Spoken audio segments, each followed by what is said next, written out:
আবার আমার হয়তো মন ভালো আছে, আমি অপরের মন খারাপ কেউ আছে, সেই মন খারাপটা কাটিয়ে আমি নিয়ে চলবো। অর্থাৎ কেউ কোনো যন্ত্রণায় থাকবে না, এটা হচ্ছে ঠাকুরের কথা। এই যন্ত্রণা মুক্তি করার জন্য শ্রীকৃষ্ণদেবের আশ্রয় নিতে হবে, কীর্তন করতে হবে, সমাজে সবাইকে একসঙ্গে চলবে। সবাই ভালো থাকবেন, নমস্কার রইল।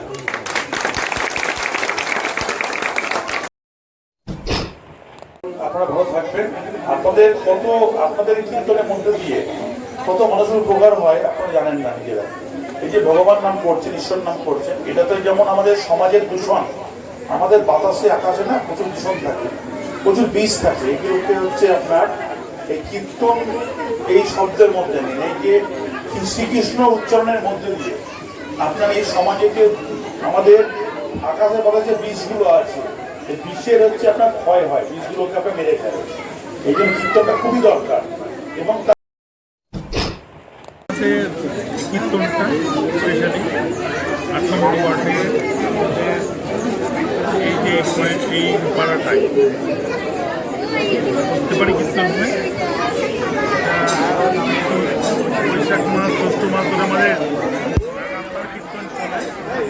আষাঢ় মাস আস্তে আস্তে বন্ধ হয়ে যায় বর্ষার আগে।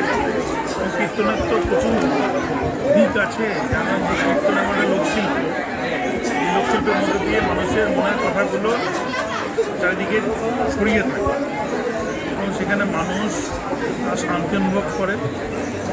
সমাজের মানুষ শান্তি প্রক্রিয়ার মধ্যে দিয়ে কীর্তনগুলো দিয়ে জানতে পারে, ভাষার জ্ঞান, শব্দ, প্রকৃতিকে জানতে পারে এবং তার মধ্যে দিয়ে আমাদের চেতনা সুন্দর একটা কী বলবো একটা বহিঃপ্রকাশ হয়। ঈশ্বরের কৃপায়, ভগবানের কৃপায় কীর্তন আমাদের আজকের সংস্কৃতি না, বাংলা সংস্কৃতি দীর্ঘদিনের সংস্কৃতি বেঁচে আছে। কীর্তন সংস্কৃতির মধ্যে দিয়ে প্রচুর প্রভূত বিজ্ঞানসম্মত কাজ হয়। ডেঙ্গু, ম্যালেরিয়া, পালপোলিও থেকে আরম্ভ করে এই কীর্তনীয়ারাই লোকশিল্পের মধ্যে দিয়ে প্রচার করে। আগামী দিনে কীর্তনের যে নির্যাস গুণ এত পরিমাণে মানুষ বুঝতে পারছে যে প্রত্যেকটা পাড়ায় পাড়ায় কীর্তন করা খুব দরকার। এবং আমাদের সামাজিক দূষণ রোধ করতে গেলে পরে ঈশ্বর আশ্রয় যে কোনো ধর্মের হোক না কেন, এবং সেই জায়গা থেকে কীর্তনটা খুব ইম্পর্টেন্ট।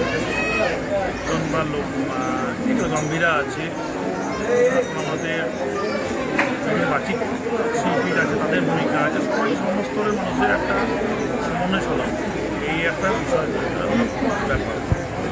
এটা করতেই হবে। আমাদের ভূমিকা যারা করে উদ্যোগ নিয়ে তাদেরকে ধন্যবাদ জানাই, এত পরিশ্রম করে আমরা আসে দাঁড়াই, যেটুকু পারি। এসে কেমন লাগলো সেটা একটু বলবেন। ভালো লাগলো, ভালোই লাগলো।